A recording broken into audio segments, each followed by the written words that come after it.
Happy Friday. Welcome to another episode of Murders, Mysteries, and More. My name is Kaylee. My name is Desi. Be sure to like and subscribe. Don't forget to hit the bell next to the subscribe button to turn on post notifications. Before we get into this case, we always encourage those who have useful information to any unsolved case, please report it to your local police and sheriff department. August 28th, 2003. The phone is ringing at lunch hour at Mamma Mia's Pizza. Mamma Mia's Pizza is located at 5154 Peach Street. The owner, Tony Ditmo, receives an order for 2 large sausage and pepperoni pizzas. Unfortunately, when Tony asks for the customer address, he cannot understand the customer. He hands the phone to his employee, Brian Wells.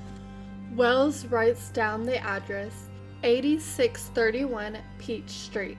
Brian is a short 5'3" man with hair balding at the top. He is 46 years old. He leaves the store heading south for what should be a normal pizza delivery. About 2 hours later, delivery driver Wells is on live TV for robbing a bank. On live TV, Brian is just outside of Eyeglass World in handcuffs, surrounded by multiple state troopers. A bomb collar is strapped on his neck. Wells states that a group of men strapped the bomb collar around his neck and gave him orders to rob a bank.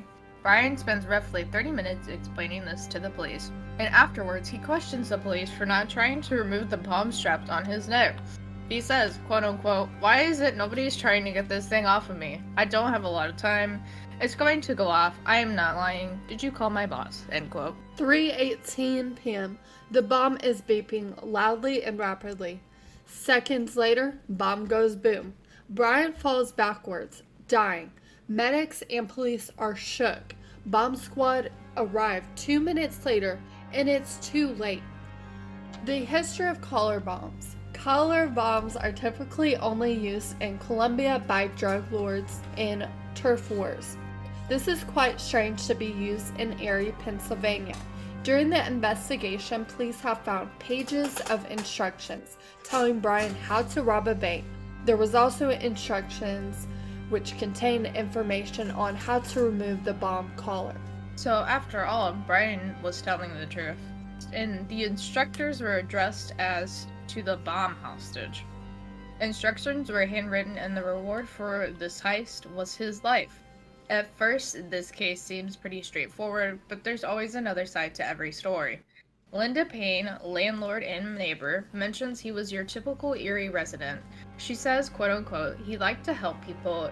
He used to get up, get his breakfast at McDonald's or somewhere, and then grab a newspaper, come home, and hang out until it was time to go to work, end quote.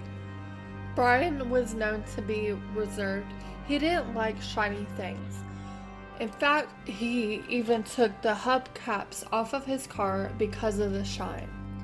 He was known as the perfect tenant. He lived alone with 3 cats. He was a dedicated employee. He only called in once due to the death of one of his cats. He doesn't seem like your ideal bank robber. He seemed like an alright guy. Now, on the day of delivery, 1:47 is when the phone call was received for the pizza delivery. It was near the end of his shift, but Brian agreed to it. The delivery location was not a home, but it was a TV transmission tower site, which is weird. Oh my god. Hidden in the woods of Peach Street and only accessible by a dirt road, investigators found footprints that matched Brian and tire tracks of his Geo Metro. Besides that, there was absolutely no clues, and police had no fucking idea how he got lured there. I don't know either. Weird. During that time, Brian had to be placed in a collar bomb. The reason being is at 2:20 p.m., Brian walks into a PNC bank with a bomb strapped to his neck. He was also wearing a shirt with big capital letters, "Guess." Brian was also not wearing that shirt before at work. The bank's location is roughly 2 miles back up on Peach Street. The instructions state specifically, go to the bank quietly and enter with the weapon you were given. Avoid panicking the tellers or customers. use weapons if anyone does not cooperate or attempts to leave the bank, end quote. Bang, bang. John Seckel says he saw Brian enter the bank with the shotgun disguised as a cane. Bro, I forgot about this. What looked like a shoebox under his shirt. Brian handed over a white envelope to the teller and spoke in a quiet voice. The banknote says, quote unquote, gather employees with access codes to the vault and work fast to fill the bag with $250,000. You only have 15 minutes, end quote. Brian lifted his shirt and showed the teller his bomb. And then after that, the teller yelled the secret word, Audrey, which means robbery. That's not a lot of time. No. Especially for that amount of money. Mm-mm. One teller whispered to a customer, leave, and a group of other customers exited.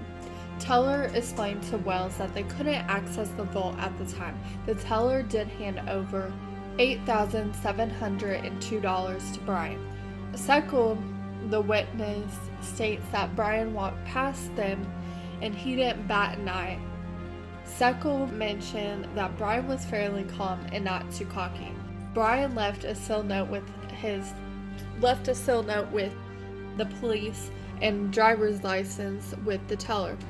A woman did call 911. Approximately 3 minutes later, Brian walked out of the bank sucking on a dum-dum sucker from the bank. That's gonna be me when I rob a bank. I'm gonna just walk out with a dum-dum sucker. Of course. Okay, What why flavor? not? Oh, blue raspberry. Yes, that's the best flavor. Mm-hmm. Of course it is. Duh. Later on in the investigation, police found additional instructions in Brian's car. The first note said, quote-unquote, exit the bank with the money and go to the McDonald's restaurant. Get out of the car and go to the small sign reading drive-thru open 24-hour in the flower bed. By the sign, there is a rock with a note taped to the bottom. It has your next instructions, end quote. When Brian arrived at Mickey D's, he found a 2-page note, and the note told him to go to a wooded area on Peach Street. Moments later, state troopers caught Brian, and then he told them all about the bomb. So the state troopers screamed, help, help, while Brian was on the ground. After the bomb collar was confirmed on his neck, they called the bomb squad. However, as we mentioned before, the bomb squad arrived minutes too late. Thus, they couldn't save Brian. Notes state, quote unquote, this powerful booby trap bomb can only be removed by following our instructions. Act now, think later, or you will die, end quote. By saying this indicates there was likely more than just one suspect. This note also mentions that he would be watched by sentries. Also mentions if anyone interferes, such as the police, they may leave and detonate the bomb or call the cell phone detonator. If Brian followed the instructions, which involved driving around getting passwords, clues, and keys, which would disarm bombs, he could have been saved. The instructions clearly made this heist near impossible, considering drive around the city with bombs strapped to your neck, then you have to rob the bank of $250,000 in 15 minutes or less, and also avoid getting police involved. That's fucking impossible. What are you talking about? Yeah. Bruh. That's like, nah, they were setting him up to die anyways. Yeah, that was just setting him up for failure. He was finna die anyways. It was just a game. They just said, fuck them. Yeah, legit. So, suspect number 1, his name is William A. Rothstein. Rothstein is 6'6". He's also known as a hoarder. He wore dungarees and his chest pouches contained many pens and notebooks. He was multilingual, an engineer, and he taught mechanics at a high school automotive class. Less than a month later, police did receive a phone call from him. He told the dispatcher, quote unquote, at 8645 Peach Street in the garage, there is a frozen body. It's in the freezer, end quote. The body was located at his house. His excuse why the body was there is he was storing it as a favor for a friend. And the friend that they're talking about is Marjorie D.L. Armstrong. And basically the body belonged to a 45-year-old man named James Roden, which was Armstrong's girlfriend. On August 13th, she killed him with a shotgun while he was sleeping. And this was 6 weeks prior to his body actually being reported. Nobody for nobody. Well, it's a pretty story, but still. I Yeah. had nobody for nobody else. Fuck that. Armstrong and Rothstein had been engaged twice, and Rothstein hid the evidence for Armstrong, but did call the police after Armstrong asked for the body to be placed in an ice grinder. He did testify, and he said he felt horrible. Okay, dude, that's why you helped her hide a body. Police found a suicide note in his desk saying, quote unquote, "This has nothing to do with the Wells case," end quote. The only link between these cases is a coincidence that Rothstein's house was a 5-minute walk from the pizza delivery place. God damn it, it went away. What is even odder is that the delivery phone call was tracked to a payphone located 8228 Peach Street, which is a half-mile away from Rothstein's home. Lorraine, the manager of the Shell convenience store with the payphone, mentions that Rothstein came there a lot. He has used their payphone to make phone calls before. Police did search Rothstein's house. They found power tools, welders, and other outdated equipment. One NPR article states, quote unquote, "Had the mechanic know how to build the ingenious bomb that killed Wells," end quote. 2007, the Pennsylvania grand jury found that Rothstein dumped over 1,000 pounds of evidence at a local landfill. However, some people don't think that he fits the right description for the mastermind behind the bomb. So, my first question to you is, why do you think Rothstein waited until Armstrong told him to place the body in the ice grinder to call the police, informing them of the dead body of James Roden? He could have reported it sooner. Maybe he felt bad. I don't know. Maybe he thought that, she's putting this body in the grinder. It's gonna get rid of evidence, or, this man's family will never know what happens to him if this happens. So he felt bad and called the police, even though he was dumb. But And why do you think he waited so long then? I mean, it was his girlfriend. Maybe he was, obviously he was getting something out of it. Obviously. Right, yeah, he had to be. Yeah, maybe she stopped giving him stuff, so I mean, he decided he's gonna betray her, fuck her, whatever. And do you think that Rothstein ordered the pizza at the payphone to lure Brian Wells? I mean, he probably did. He is a very big possibility. If he is the mastermind behind the bomb, he, of course, would have done it to lure him, so he could shove the bomb to his chest. And then another question is, do you think Rothstein created the bomb that killed Brian by mechanical knowledge? I mean, it's possible, making bombs, you have to have a certain, knowledge, of course. Yeah, and he was an engineer, so. So he definitely could have done it, but also, this man didn't seem that smart anyway, so. Right. I don't know. And there's a lot of pieces with him that is missing.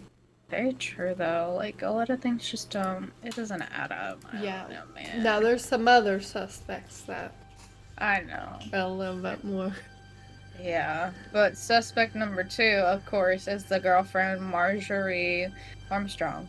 After police found out about the body of James Roden, they searched her home, and in it they discovered her home had dog shit clothes and food cartons everywhere. So bad they needed hazmat suits. And she actually has committed murder before. She killed her ex-boyfriend Robert Thomas in 1984 and was acquitted because she stated she was the victim of domestic abuse. Her first husband hung himself, and the second one died after hitting his head on the coffee table. Is what we think. Is what they think. Well, yeah. She could have pushed him. That's true. I mean, yeah. Former classmates also state that she was very smart. However, she had multiple mental illnesses, such as bipolar disorder, paranoia, narcissism. She had unstable moods. She could not shut her fucking mouth. Local district attorney Brad Folk attended school with her. He says, quote unquote, "One of those folks who think she is smarter and slicker and brighter than everybody else," end quote. She was the type of person to overcomplicate bank heist and brag about it to everybody. The FBI's profiler for the collar bomber is that they were a hoarder, comfortable with machinery and power tools, had access to work with tools alone. There was a collar bomb cane disguised as a shotgun. They had a violent past. Armstrong does tick most of the boxes, but there's also potential that Rothstein could have also assisted her. Considering he had access to power tools and machinery, and he also had the knowledge to build a bomb, he was also willing to hide a body for her for 6 weeks before reporting it because he was fucking retarded. What? Armstrong truly did this. How did she get away with this so easily? That is a really good question. So I think the only way that she could have gotten away with it so easily for so long is because she had to have some sort of like assistance. Maybe like it was her overall plan, but then she hired some other people to help her assist with it. That was really the only way, because considering her violent past and history, and considering her having killed like an ex-boyfriend before, it would not be easy for her to get away with this without the assistance of somebody else. That's nice. Yeah, that makes sense actually. And then the next suspect is Kenneth Barnes. In 2005, witnesses came forward stating that Kenneth Barnes was involved. He was known as a former TV repair guy who became a crack dealer. In 2007, 27-year-old sex worker Jessica Hoopsick knew Brian. Hoopsick left a voicemail on Brian's phone, and it basically was a link between Brian and Armstrong. Barnes also supplied Hoopsick with drugs, and he had fished with Armstrong in the past. This means that Brian would have had to know all three of them. Brian did speak too much about the collar bomb plan. Barnes' brother-in-law turned him in, and Barnes and Armstrong got caught driving the wrong way on the highway, close to one of the search locations. Barnes did tell police he would give more info for a reduced sentence, which we all know what that means, of course. And Barnes did confirm to FBI that Armstrong was the mastermind behind the bomb. He says that she needed money because she wanted to hire Barnes to kill her father, and she wanted to kill her father because he was blowing through his money, and of course she wanted to inherit that. Barnes does say, though, he wasn't informed of much of the plan. One of Armstrong's fellow inmates states that she admitted to killing her boyfriend. Her boyfriend was going to expose her about the bomb heist. And then FBI did question her while she was serving her sentence for the murder of Roden. She mentions she would give out more information if they moved her to Cambridge Springs, which is a minimum security prison. She says she wasn't involved but did supply kitchen timers used for the bomb. How do you say you're not involved but then you are supplying timers used for the bomb? Makes no sense. She did drive FBI agents to locations that she was during the day of the heist, many of which were close to different locations which were involved with the bomb plot. She also did go to the Shell gas station where the payphone was tracked down. She does mention Rothstein and Barnes were with her that day, and that Rothstein was the one who used the payphone before Brian died. She told FBI that was all she was going to give them, but she fucked up, obviously. The FBI states they have enough information to indict her, but she says that Rothstein did it all and that Brian was also in on the heist. Obviously he wasn't, he was a pizza delivery man! Get out! But why do you think Barnes ratted out Armstrong? So I think why Barnes did rat out Armstrong is because Barnes was actually supposed to get the money in order to kill Armstrong's father for her. And so because it failed very miserably and he didn't get the money, that could be potentially why he ratted out Armstrong. Also because he wanted to give himself a reduced sentence. And what's really crazy is he's supposed to be released in 2027. That's in like 4 years. Yeah, but I think that's like a big part of it is just he did want the reduced sentence, and also he was supposed to kill her father, but he didn't get all the money he asked afford. So, She's a conniving ass bitch. Anyways, if the FBI had enough to indict her, why didn't they indict Armstrong? well, they did eventually. Oh, okay. Well, I mean, Like, well, okay. Let me rephrase that. okay. Why didn't the FBI indict Rothstein as well? Okay, so the reason why the FBI did not indict Rothstein is, while yes, there is quite a bit of evidence or circumstances that can make him seem like involved with this, such as his knowledge with power tools and machinery and knowing how to like make a bomb.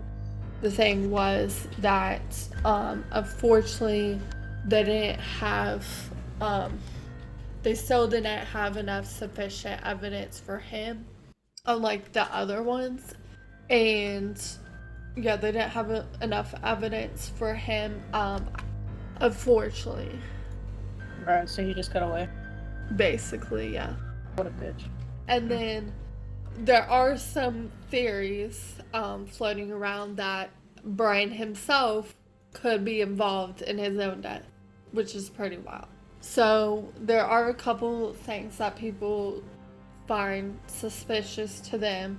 They say Brian was really calm during the delivery, which is not typically normal, but there are some circumstances where, like, if your adrenaline is really high, and if it's like life or death, some people are more calm in those situations. But it is a little bit weird. And then also in the beginning, Brian does say that he was attacked by a group of black men and held at gunpoint, but there's no evidence of that. So it is weird that he says that. 2007 District Attorney Mary Beth Buchanan believes that Wells was involved along with Rothstein, Armstrong, and Barnes. She also mentions that Armstrong and Barnes had plans taking the money from Brian once he finished robbing the bank. That all three of them fled after the cops had been called and left Brian on his own to die. Also, the district attorney believes that he had the collar bomb because Brian would die and police couldn't use him as a witness, thus protecting the other three. Barnes also states Brian talked about the bomb heist plan a month before it happened. So if Brian was involved in his own death, why would he put himself in such a high-risk situation? Maybe he thought he was actually going to benefit from it somehow, not realizing that the other three had made their own separate plan to basically leave him to die. Maybe he needed the money, maybe that's why he was involved. Maybe he just had nothing else to live for. He was a pizza delivery man, so. But yeah. And he had just 3 cats. Yeah. He was Catman, bro. Cat lady under. And he could have had a midlife crisis because he was 46, so. I think it's a little too late to have a midlife crisis. I mean, you never know. People have midlife crises different times. Bro. But in July 2007, the investigation for the case was over. Both Armstrong and Barnes were charged with carrying out the crime. It is still in question, however, whether or not Rothstein and Brian were also involved. Jim Fisher, retired FBI agent, says, quote-unquote, "It was a first-degree murder. This was an intentional, premeditated homicide. Moreover, it was extremely cruel in the way the crime was executed," end quote. But as always, thank you for listening to another episode of Murders, Mysteries, and More. Remember to always keep your eyes open because you never know when a bomb is going to be off, and then, you'll end up being a dead pizza guy. Yep, rest in pizza. Rest in pizza. Rest in pepperoni. Pepperoni, give me the formioli.